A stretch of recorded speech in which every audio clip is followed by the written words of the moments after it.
Are there stories that you want to tell that you have in your mind? Yeah, I do, but they're never. It's tough to find the right mechanism because you don't want to be heavy-handed. The stuff that I respond to, as you know, I'm a big, not to derail this discussion, but I really like Buddhism, and I think in a way that's, it doesn't have to be such a um, specific label. I think that can kind of permeate in a lot of different manifestations. But I think those are stories that I think can touch people. I think we're all looking to find out, from an egoic standpoint, what our relevance is, who we're supposed to be, what the definition of joy and love is, and purpose, and I do think loose concepts of Buddhism address a lot of that, and it's just hard to find a package that can somehow not only represent that, but not in a heavy-handed, sanctimonious way, and still be analogous enough to the society that we're all accustomed to. It's a real difficult needle to thread,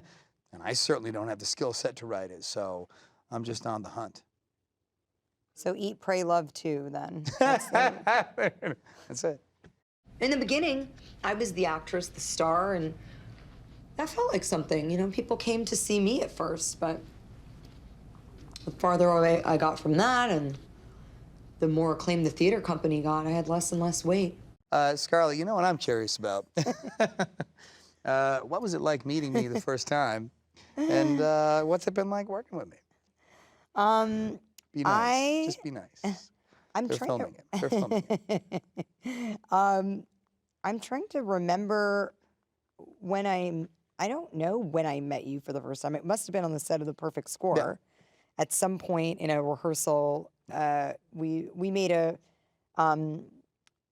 very kind of, I guess at the time it felt of the moment teen comedy that actually now is somehow maybe relevant about like SAT scandal, called The Perfect Score, and it was, I mean, it's hard to remember because it was so long ago. 2002. Yeah, it feels like a long time ago, but I mean, we were just children back then. It's almost 20 years ago. I was like 17 years old or 18 years Yeah, old. I think we all went out one night and you couldn't get into the club. Because I was 17. Yeah. Yeah. Yep. Those were the days. But it's been, yeah, it's so, I think why I mean, you've always been such a great actor. You were great then, and so incredibly photogenic and like just come alive on screen in a way that's very uncommon.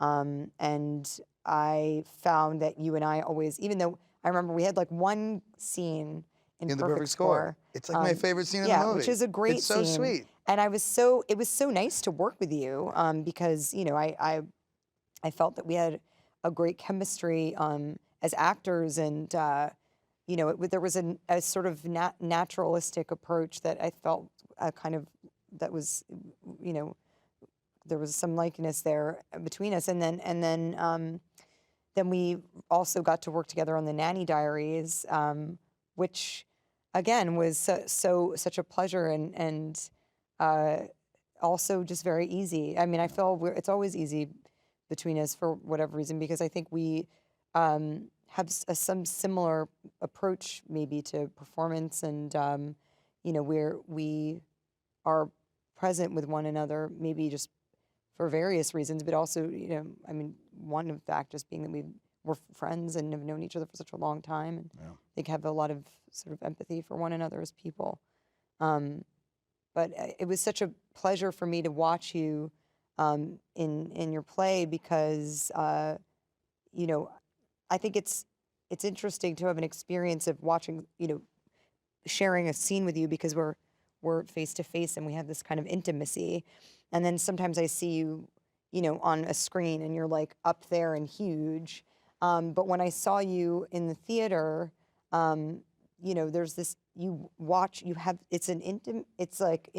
it's intimate, but you're also observing in this way that's very different. And I could suddenly see you from a totally different perspective, and then I realized again, as I have for many years, but it confirmed my thought that that you are a damn fine actor, and I think also just at the coming into your own in a lot of ways as an actor, and you know, you have a confidence about you, so that you know, that allows you to also be vulnerable, and it's also okay, and you let us in just the right kind of way, and I think that's just great.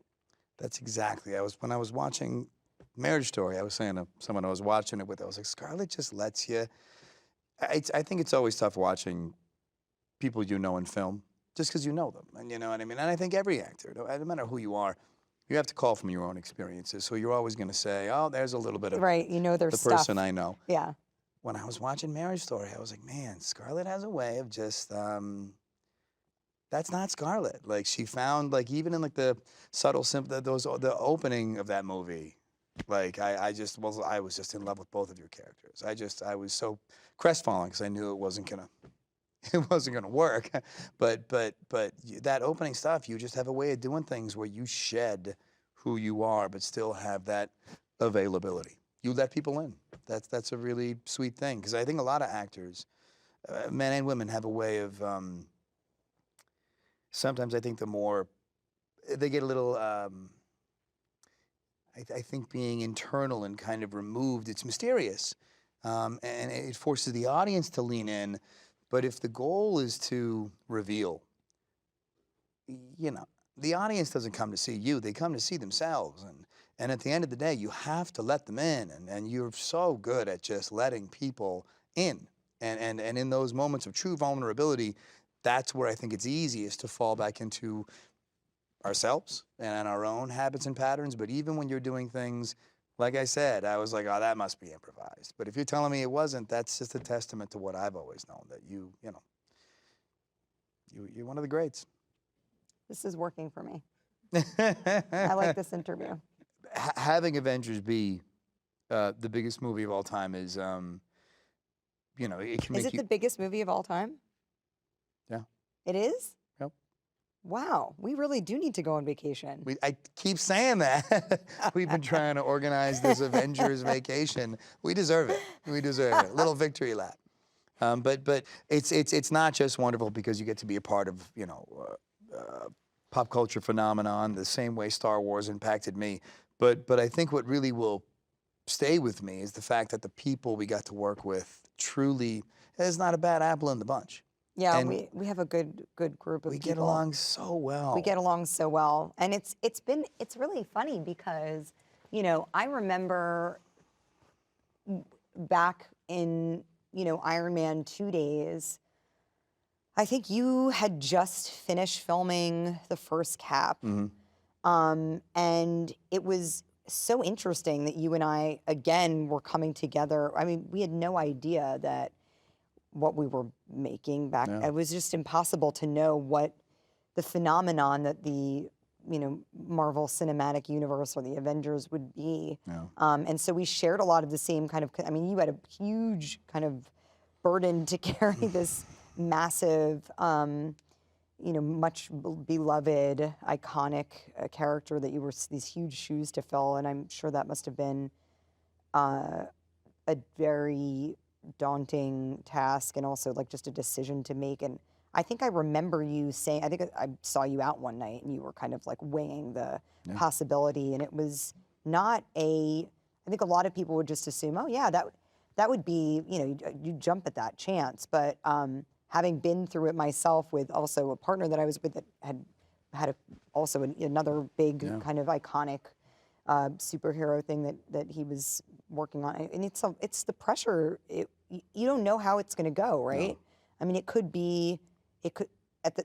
it seems ridiculous now because of how successful the Marvel stuff is, but it could be like career ending. I felt like that at the time, right? If it went the wrong way. And even in success, I mean, even the movies are successful. If you hate the people you're working with, if you don't like your character, having to come back to work can really sour the process, even though you have this nice end result of being like, biggest thing all time. But It was a horribly dark chapter. Everything about making those movies, for me at least, was just an embarrassment of riches. Yeah, it's been just, I feel like unbelievably lucky to have been a part of something like that. It will be like one of my treasured memories of life. Just, you know, having just forging the kind of family friendships that we had with everybody, and experiencing the success of something like that with a group of people that you love and like are rooting for is basically the best possible way that could turn out. You know, and it's funny because even when we went on to do Avengers, the first one, I mean, all of us were totally, I think everybody was feeling like very uneasy about the concept. Yeah. It was just so absurd. It was a lot. It was a big, big endeavor. This is it. This is the moment. If Right. this doesn't work, this pipe dream that we've been hearing about could derail very quickly. Like, were you shocked at how well the first Avengers did? Blown away. But after that, I knew there was a chance that this could be something really big. Yeah. Yeah, yeah. And honestly, so thankful because of how well it went off screen. You know what I mean? Those are the people you got to work with. Right. As good as a final product is, I mean, I could be wrong in this, but ask any actor. I don't care how good the final movie is. If making it wasn't what you wanted it to be, you're not going to do it again. Would you come back? To Marvel? Yeah. Well, I'm an old man now, but Yeah, right. you know, You're falling apart. yeah, everything clicks when I get up. It's like recovery is not the same. Yeah, you're looking bad. Smoke and mirrors. Falling apart. Smoke and mirrors. A pound of makeup on this. I didn't answer the question, did Would you I? come back? You know, you never say never. I loved the character. You know, I So don't not know. a hard no. It's not a hard no, but it's not an eager Definite, yeah. eager yes either. You know, Right. there's other things I'm working on right now, and you know, the worry is you don't want to. I think Cap had such a tricky arc to stick the landing, you know, and I think they did a really nice job letting him complete his journey. And if you're going to revisit it, you know, it can't be a cash grab. It can't be just because audiences would be excited. There has to be, what are we revealing? What are we adding to the story? You don't want it to just be that one, you know, man, they had this great thing and that little thing over there that we'll just, you know, forget about. So a lot of things would have to come together, but it's not obvious. It doesn't feel at this time like that would be the thing that I'd be looking to do. No. It also has such a, I mean, because I wasn't there for the last third of the film or whatever, I actually had no idea what was going to happen. And I don't know, maybe that was an ending that they kind of came to that conclusion in, you know, post. I don't know how it worked exactly, if it was scripted, but the fact that the film ends on like true love's kiss was so touching and so fulfilling. Yeah. It was such a beautiful, cathartic ending, and I loved that. I loved that for Steve. I think he deserved it. Yeah. It was all his happiness. It'd be a shame to sour that. You know what I Yeah. mean?